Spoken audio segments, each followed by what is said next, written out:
네, 그러면 우리가 앞에서 살펴봤던 그 네 가지 공식화를 구체적으로 하기 위해서 또 어떤 하고 요소들이 있는지를 살펴보겠습니다. 먼저 진단적 공식화에는 호소 문제, 촉발 요인, 부적응적인 패턴 이렇게 들어가요. 그래서 이제 사례 개념화를 이제 좀 쉽게 이제 수월하게 잘 하시려면 요 각각의 하위 요소들을 구체적으로 좀 정확하게 기술하는 그 능력을 키우셔야 돼요. 근데 좀 초보 상담자일수록 이 구분을 잘 못하시는 게 제일 어려운 것 같아요. 호소 문제는 말 그대로 그 내담자가 지금 상담 장면에 가지고 온 어려움이나 또 특징적인 반응이니까 이때는 신체적 증상 같은 거 포함시킬 수 있습니다. 그러니까 말 그대로 우리가 뭐 신체적인 질병 있는 환자를 볼 때 이분이 호소 말로 어렵다고 하는 것, 또 관찰되는 뭐 이제 행동들 또는 이제 신체 증상들 그런 것들 들어가고요. 가능하다면 뭐 의학적 진단이나 DSM 진단 어떤 것도 포함이 된다. 그리고 이 촉발 요인은 이 호소 문제를 직접적으로 가져온 상황이에요. 상황. 네. 그러니까 물론 이제 그분의 어려움이 이렇게 항상 지속되긴 하는데 그래도 지금 이렇게 어려웠던 계기가 있을 거 아니에요. 그것이고 그다음에 이제 부적응적인 패턴은 그러니까 이 촉발 요인과 호소 문제 사이에서 그러니까 이 촉발 요인에 의해서 이 호소 문제를 가져오는 어떤 그런 이제 매개 변이, 그러니까 우리가 이제 CBT 인지행동 치료를 얘기한다면 ABC로 볼 때 바로 이 B에 해당하는 것인데, 근데 그러니까 궁극적으로는 그 어떤 그 내담자가 이제 상황을 지각하는 것이나 또 그것에 대한 어떤 인식이나 또 그 결과로 하는 행동이 행동의 그 이제 그러니까 방식인데 그게 왜 문제가 되냐면 일단은 경직되고 또 이 내담자가 원하는 결과를 가져오지 않기 때문에 문제가 되는 것이죠. 이게 참 쉽지 않아요. 네, 실제로 찾아내기가. 근데 어쨌든 이 호소 문제, 촉발 요인, 부적응적 패턴을 우리가 기술하는 게 진단적 공식화예요. 그 다음에 임상적 공식화에는 유발 요인과 유지 요인이 있어요. 그러니까 결국 이 패턴을 가져왔던 원인인데 이 원인에는 그 사람의 기질 포함이 되고요. 그다음에 뭐 발달적인 환경이나 그렇죠? 이제 그런 이제 여러분들이 이제 내담자를 파악하실 때 이제 하시게 되는 그 것들이 다 포함이 됩니다. 그러니까 이제 이건 뭐 우리 여러분들 심리 검사 같은 것들 통해서 파악할 수 있는 내용이고, 네, 지금 면담에도 하겠죠. 근데 이것들은 사실은 이제 선천적이거나 혹은 과거의 경험일 가능성이 큰데 그걸 발현해서 유지 요인은 현재 이 내담자가 계속 이 문제를 지니고 있게 만드는 요인들이에요. 그래서 대부분은 이제 방어 기제라던가 회피하는 그런 이제 경향성 있죠. 이분이 이제 그런 본인의 타고난 기질 또 과거의 경험으로 인해서 발생한 그런 어려움이나 패턴을 지금도 계속 이제 공고하게 만드는 그런 요인들. 그다음에 이제 여기 문화적 공식화는 나누기는 이제 문화적 정체성, 그러니까 그러니까 정체성은 아까 우리가 이 사람을 어떤 특정 문화로 카테고리 할 수 있는지, 뭐 동성애, 이제 한부모 가정, 아니면 이제 그런 식으로 또 특정 경제 계층 이렇게 할 수 있는지, 또 그리고 이거 문화의 적응과 적응 스트레스는 그런 문화를 하더라도 그게 이 사람한테 영향을 안 미칠 수 있어요. 근데 이 사람이 그것 때문에 스트레스를 받느냐. 내가 동성애이기 때문에 남들이 나를 이렇게 보고 또 그걸 내가 이렇게 다른 사람한테 이렇게 숨기고 하느라고 그것이 이 사람한테 스트레스가 되는지의 여부. 그리고 이제 이분의 맨 위에 그 호소 문제의 원인이 이제 문화적으로 설명될 수 있나. 그 사람의 그런 문화적 특성이 처음에 이제 이 내담자가 가져왔던 문제의 원인으로 될 수 있나. 그다음에 이제 문화대 성격은 그 사람의 문화도 있지만 이 내담자가 타고난 기질이나 말 그대로 성격 같은 것들이 서로 상호작용하나. 그렇죠?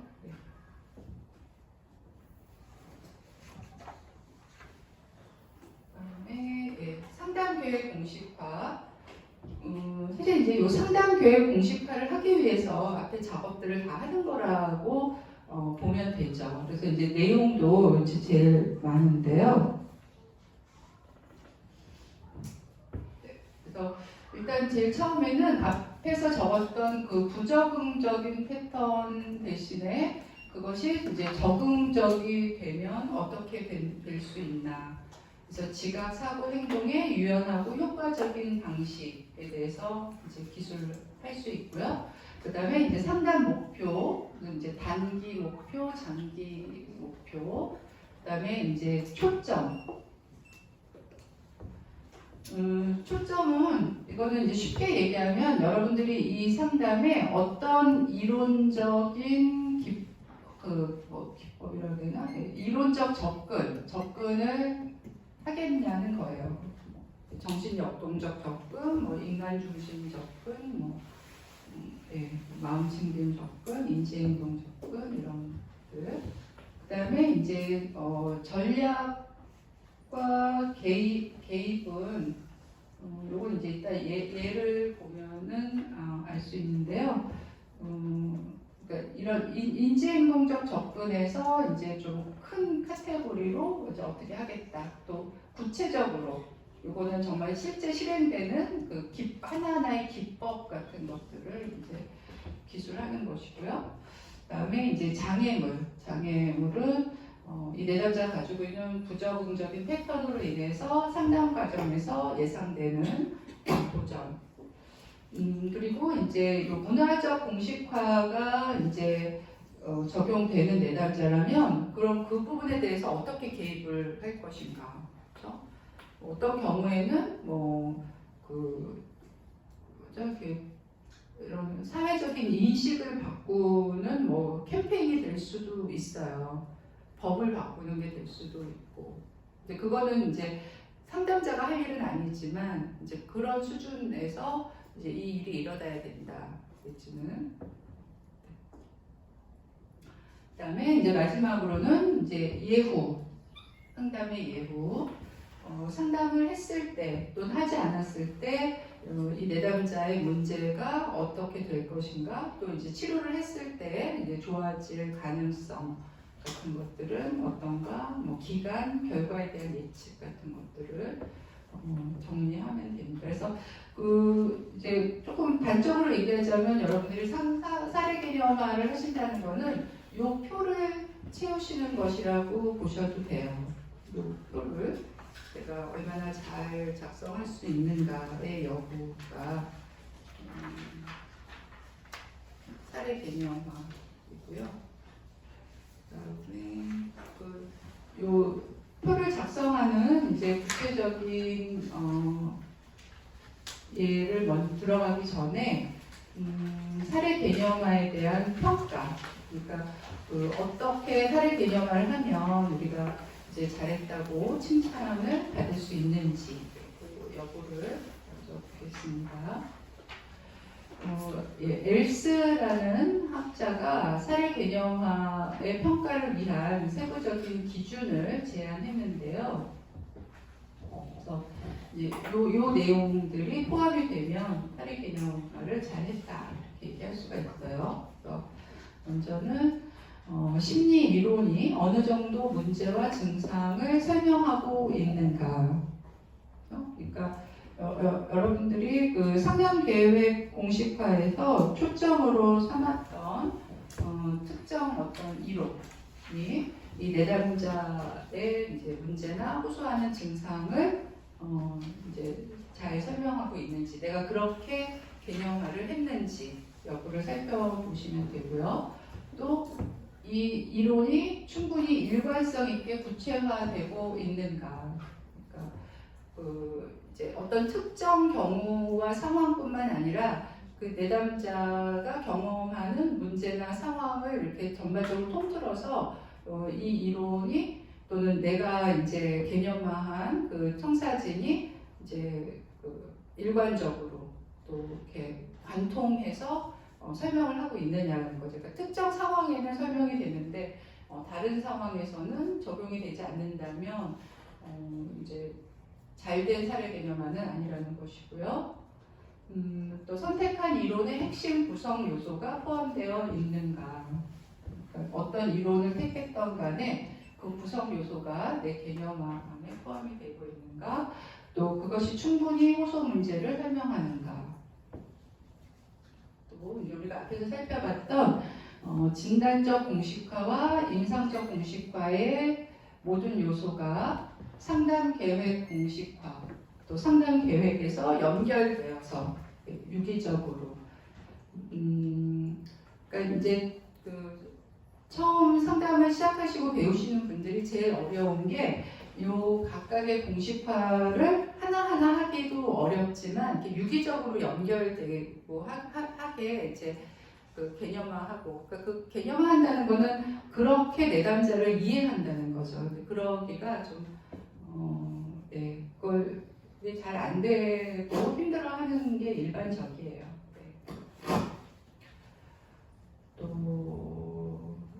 또 동일한 말이고요. 또 상담 계획, 그 상담 개입 공식화에 단기, 장기에 분명한 상담 목표가 포함되고, 또 뭐 잠재적 위험 신호나 상담자가 제공할 수 있는 것, 뭐 이외의 자원들 같은 것들도 다 포함되어 있는지, 뭐 이런 것들을 바탕으로 이제 사례 개념화가 잘 됐는지를 평가할 수 있다. 근데 이제 뭐 이게 다 잘 된다는 거는 이제 너무 이상적인 얘기고요. 대부분 이 중에 하나만 잘 돼도 사실 충분히 성공한 것이에요. 그래서 이제 우리가 일반적으로 사례 개념화에 대해서 가지고 있는 오해들이 있어요. 오해들이. 근데 그걸 한번 살펴보면 그 첫 번째 오해, 첫 번째 오해가 제일 빈번한 것 같아요. 그러니까 사례 요약과 개념화를 구분하지 못하는 것.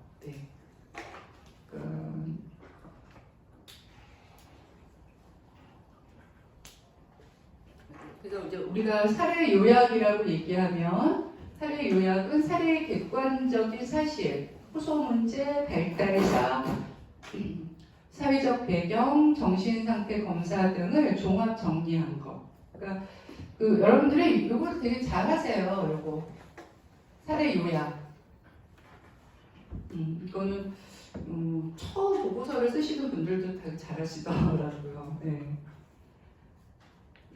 근데 이제 거기서 한 발짝 더 나아가서 그런 객관적 사실에서 추론하여 사례에 관한 사실의 요약 너머에 있는 스토리를 구성하고 높은 수준의 추상적 개념까지 수반하는 개념화까지는 사실 이제 그 간격이 꽤 있어요. 이제 그 말은 무슨 말이냐면, 이제 초보 상담자일수록 눈에 확 띄는, 그리고 이제 금방 파악할 수 있는 요 호소 문제나 발달사, 거기다가 이제 사회적 배경에 더 주의를 이제 뺏긴다는 거죠. 보면. 그리고 그걸로 이제 내담자를 이해하고 이제 설명하려는데 그치고 거기서 이제 개념화까지 가는 것이 네, 거기에는 이제 훈련이 필요한 거죠. 여러분 연습, 그다음에 지도가 필요한 거예요. 그래서 요거 사례 개념화와 사례 요약을 혼동하시는 게 이제 제일 흔한 오해이고요. 두 번째가 사례 개념화는 임상적으로 유용하지 않다. 임상적으로 유용하지 않다는 의미는 실제 상담자들이 사례 개념화를 해서 이득을 보고 있지 않다는 거예요. 그 말은 이제 사례 개념화는 이제 여러분들이 슈퍼비전 받으실 때 보고서에 넣으라고 하니까 그 다음에 이제 이렇게 우리가 시험 보고 할 때 필요하니까 하는 작업이고 실제 여러분들이 상담을 진행할 때는 전혀 상관없이 동떨어져서 그냥 자기만의 방법으로 하고 계신다는 거죠. 그는 이제 유용하지 않다고 생각하지 않는 건 아닌데 내가 실제 그거를 활용해서 이득을 보고 사례 개념을 이렇게 하니까 정말 내담자 이해가 쉽고 또 상담이 오히려 이렇게 시간도 절약되고 내담자도 더 만족도가 높아지구나 라는 체험을 하고 있지 못하다 그 말이에요. 네. 하지만 이제 여러분들은 개별적으로 경험을 못 하셨더라도 여러 연구들에서 임상적으로 정말 유용하다라는 결과들이 이제 나오고 있어요. 나오고 있고 이제 구체적으로 얘기하면 그런 거죠. 그러니까 아까 저희가 논문에서 이제 봤듯이 내담자를 저 위에 이렇게 요약하는 정보, 호소 문제 발달사 사회적 배경으로 이해하고 상담을 진행하는 것보다는 그 너머에 있는 이제 아까 저희가 이제 표로 얘기하면 부적응적인 패턴을 파악해서 이제 이해하는 것이 내담자 이해나 상담의 진행에 훨씬 이제 효과적이다, 유용하다라는 것을 여러분들이 이제 수련을 진행하시면서 경험을 하셔야죠. 네. 그 다음에 이제 세 번째 오해는 사례 개념화는 배우기 어렵고 시간을 많이 소모한다. 네. 이 오해도 많이 있으실 거예요. 그러니까 실제 높은 수준의 사례 개념화를 하려면 뭐 추가적인 실습도 필요하지만 그럼에도 여러분들이 이제 오늘 이렇게 짧은 워크숍을 통해서 아는 것, 네, 만으로도 이제 아는 것과 모르는 것은 천지 차이니까, 네, 그래서 효과가 있을 수 있고요. 그래서 연구에 따르면 2시간 정도의 짧은 훈련에 참여한 수련생과 상담 실무자는 그렇지 못한 상담 실무자에 비해 보다 정확하고 정밀하고 복합적이고 종합적인 임상적 공식화를 작성할 수 있고 또 그러한 능력이 증가했다고요. 저희는 저 2시간에 2배니까 2배의 능력이 증가될 거라고 생각합니다. 네 번째 오해는 오직 한 가지 유형의 사례 개념화만 있으며 그것은 모든 내담자에게 활용되어야 한다. 이제 사례 개념화를 하는 한 가지 방식만 있다. 그런 오해인데요. 이런 오해를 가지고 계신 분은 없을 것 같긴 한데, 네. 실제 사례 개념화는 이거는 이제 제가 맨 뒤에 있나? 그 책에서 이제 정리를 한 건데. 잠정형, 종합형, 간편형 이렇게 세 가지로 구분을 할 수 있어요. 잠재형은 이제 아주 초기에 이제 하는 것으로 이제 미완성의 추론이므로 추가적인 정보와 이제 진행 계획에 따라서 이제 바뀌게 된다. 그러니까 내담자를 이제 거의 뭐 만나자마자 이제 상담 시작한 지 얼마 안 돼서 하게 되는 사례 개념화이고요. 종합형 사례 개념화는 이제 오늘 저희가 공부하는 진단적, 임상적, 문화적 상담계획 공식화에 거의 모든 요소가 포함되고 위의 잠정형 사례 개념에 비해서 보다 정교하게 내담자의 스토리와 패턴 반영, 충분한 설명력과 예측력을 가지고 있고 합리적인 상담 실행과 효과적인 변화를 일으킬 수 있는 그런 사례 개념하고요. 요거는 그냥 무시하세요. 간편형은 이제 여러분들이 이제 그 상담에 능숙해지시고 숙달이 되게 되면 요 공식화에서 본인이 제일 유용하고 요긴한 것만 이제 골라서 하실 수 있는 거죠. 그러니까 그러니까 만약에 이제 나는 특정 이론적 접근에 이렇게 좀 정착된 상담자라면 상담 계획 공식화는 언제나 정해져 있을 수도 있잖아요. 어떤 기법을 사용하고 하는 것들은 그렇다면은 이제 진단적이나 임상적만 더 초점을 맞춰서 하실 수도 있고. 그렇죠? 그래서 간편형 사례 개념화는 요 앞에서 이제 몇몇 요소, 그러니까 어느 특정 공식화를 할 수도 있지만 그 각각의 공식화에서 좀 핵심적인 것들만 뽑아서 자 여기 있는 것처럼 호소 문제와 촉발 요인, 패턴, 그다음에 목표 개입 정도만 이렇게 뽑아서 이제 선택적으로 포함돼요. 사례 개념화보다 이제 종합적인 사례 개념화보다 짧고 간단하지만 사례 요약은 아니다. 이것과 구분하는 게 제일 핵심인 거예요. 사례 개념화와 사례 요약을 구분하고 또 이제 내가 요약이 아닌 개념화를 할 수 있는 능력을 키우시는 게 제일 핵심이죠. 그리고 이제 5번째 오해는 모든 사례 개념화는 기본적으로 동일하다. 그렇지는 않고요. 그래서 오늘 저희가 공부하는 방법도 있지만, 근데 그거는 이제 제가 판단하기에 사례 개념화라는 그 핵심의 제일 제 기준에 제일 접근한 이제 방식이라고 이제 생각해서 저희가 이제 워크숍을 하는 거고요. 실제로 아까 저희가 같이 본 이 논문에는 저희가 별도로 나눠드린 그래서 이 논문에서 쓰는 사례 개념화 서식은 이 뒤예요. 아까 저희가 이제 봤던 진단적 공식화, 임상적 공식화, 문화적 공식화, 그다음에 상담 계획 공식화보다는 훨씬 더 내용이 많고 자세하죠. 그런데 그러니까 조금 더 이제 내담자에 대해서 자세하게 기술을 할 수 있게 해놨고요. 아까 그 논문으로 돌아가서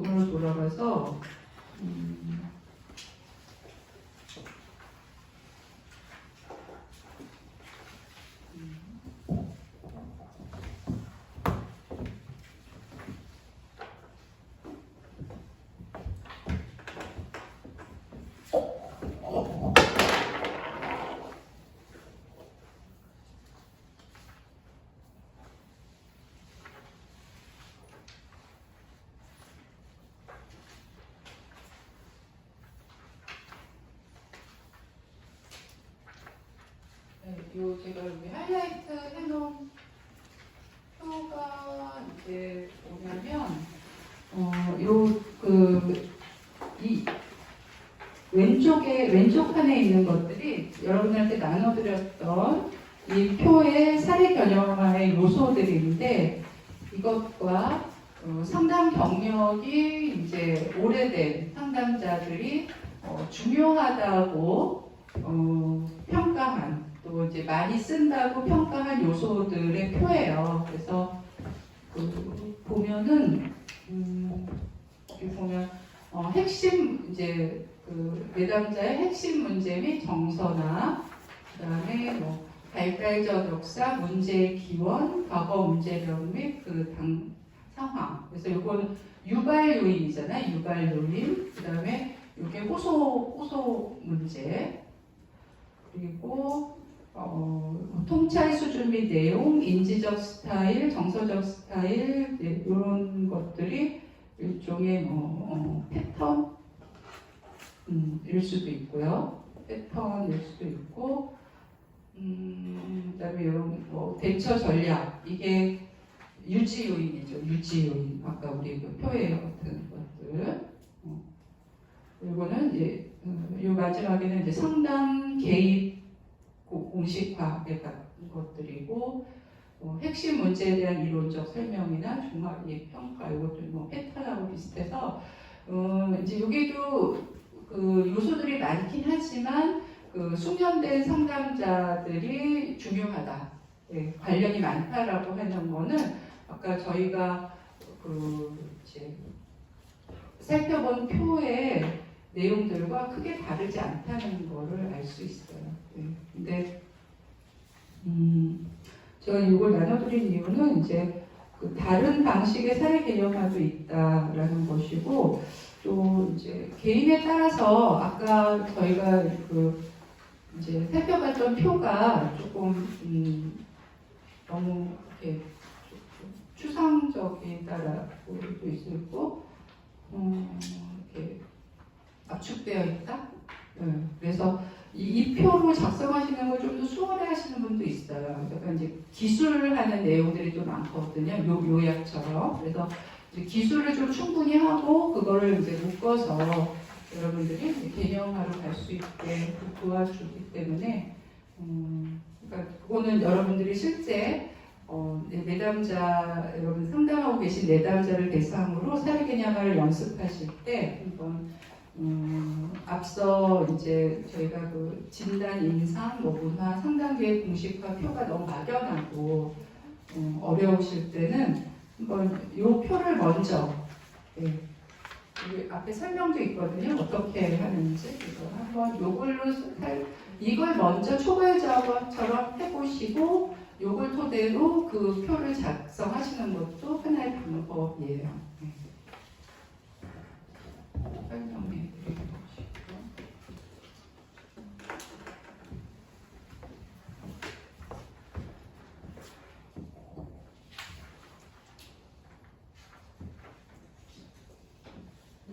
그래서 이제 이렇게 다양한 방법이 있고, 그래서 사례 개념을 하는 데는 실제로 세 가지 다른 방법이 있다. 그래서 구조화된 이론 기반의 방법, 또 직감적 방법이 보편적이다.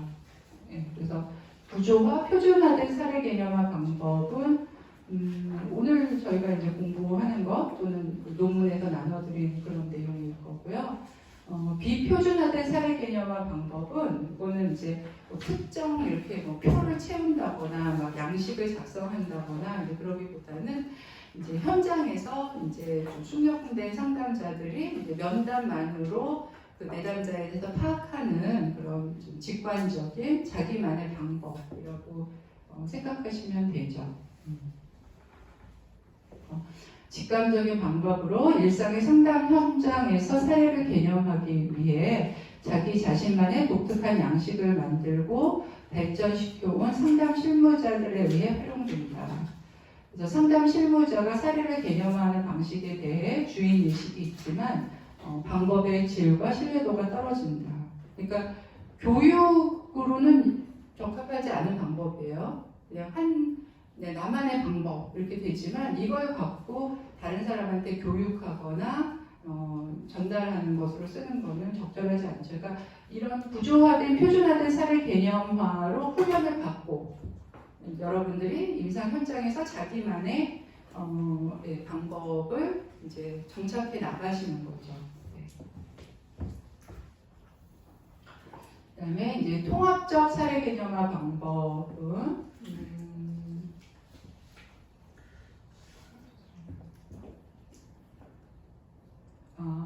저희가 배우는 게 이 통합적 사례 개념화 방법이네요.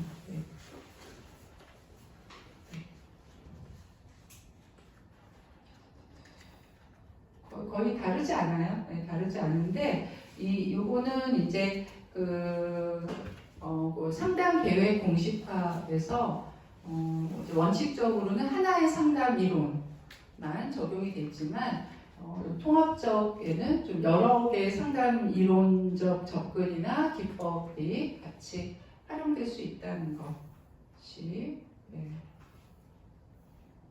그러니까 실제 상담 현장에서 특정 상담 이론만 고집하는 거는 쉽지 않죠. 그리고 그렇게 적용되는 내담자도 거의 없고요. 그래서 이제 사례 개념화 능력을 개발하려면 일단 높은 수준의 사례 개념화를 수행하기 위한 필수 요건을 알라. 이게 어떤 게 있을까요? 높은 수준의 사례 개념화를 수행하기 위한 필수 요건? 어떤 게 있을까요? 알아야지 하실 거 아니에요?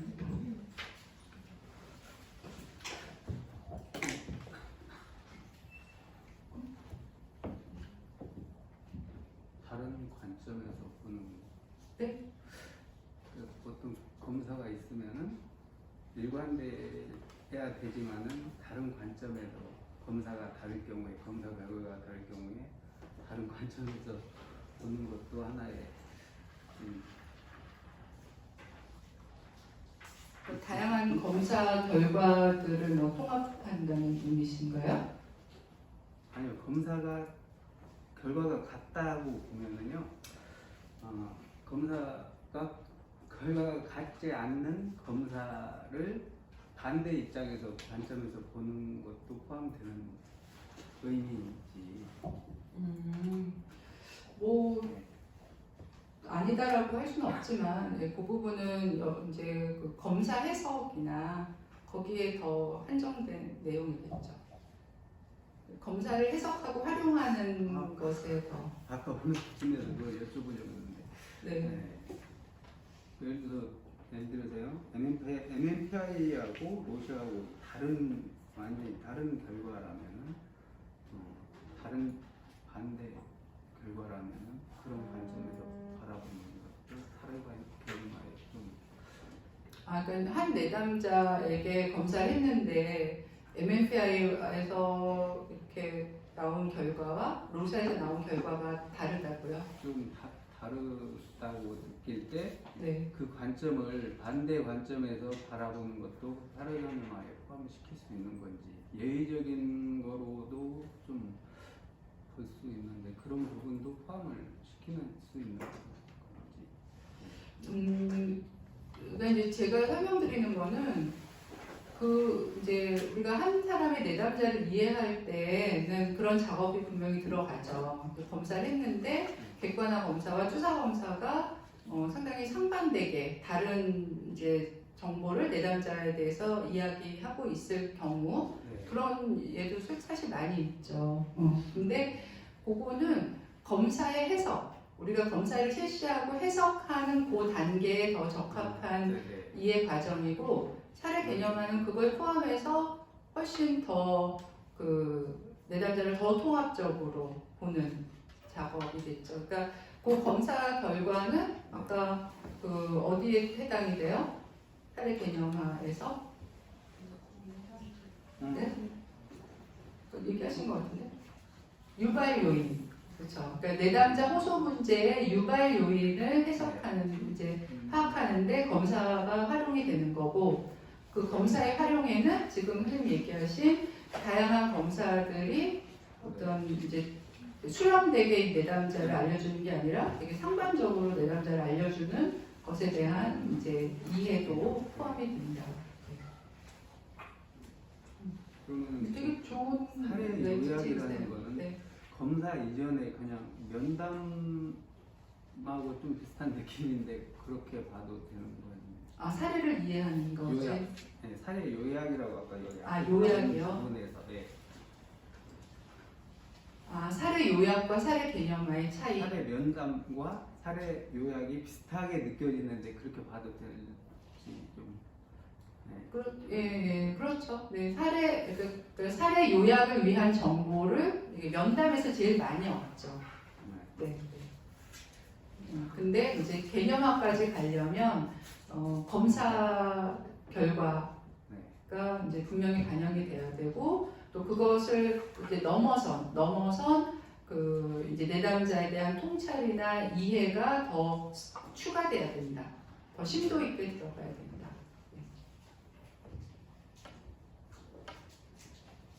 네, 또 다른 어떤 필수 요소가 있을까요? 심리학적 지식이나 이론에 대해서 좀 빠삭하게 이해하고 있고, 그 다음에 이제 이 여러 내담자들을 이제 경험하면서 쌓이는 그런 경험? 그 너무 어려워서 하겠어요. 그 다랑 빠삭하게 알고만 경험해야 된다면, 네. 그렇죠. 네, 당연히 이제 그 상담 개입 공식화를 하려면 다양한 이론에 대해서 내가 먼저 알고 있어야 이 내담자한테는 이런 이론적 접근 기술이 필요하겠다. 거 알 수 있을 거고 또 이제 여러 상담 내담자를 만난 경험이 있어야 또 앞에 이제 뭐 임상적 공식화나 진단적 공식화 같은 것들을 하실 수 있는 능력도 되고. 네.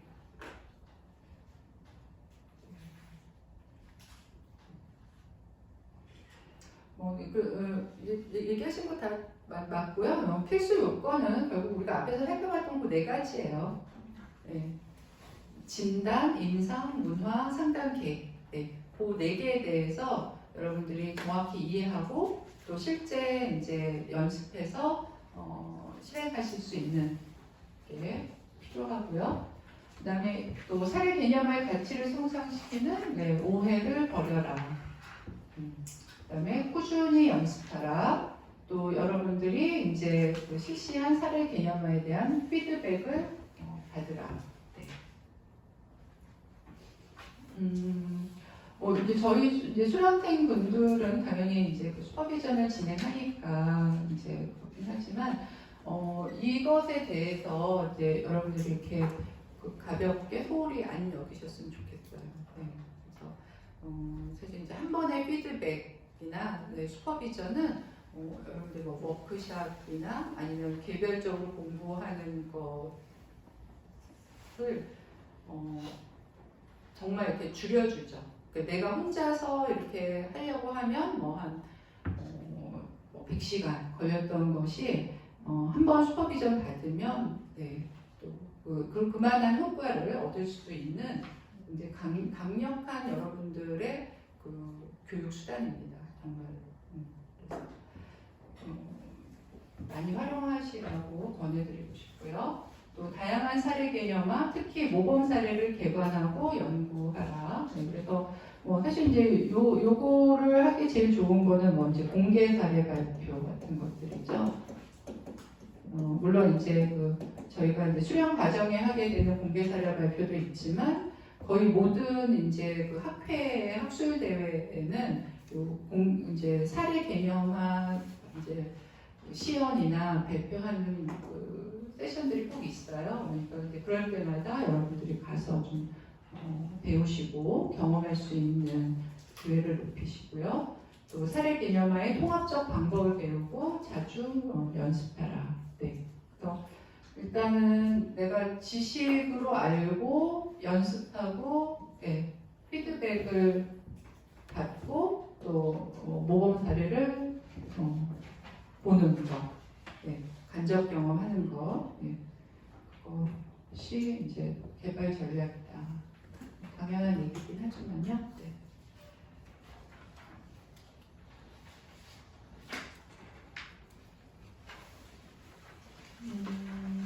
네, 그 사례 개념화의 구성 요소에서 실제 사례를 가지고 우리가 앞에서 이제 봤던 진단적 공식화나 임상적 공식화를 한번 연습을 해보겠는데요.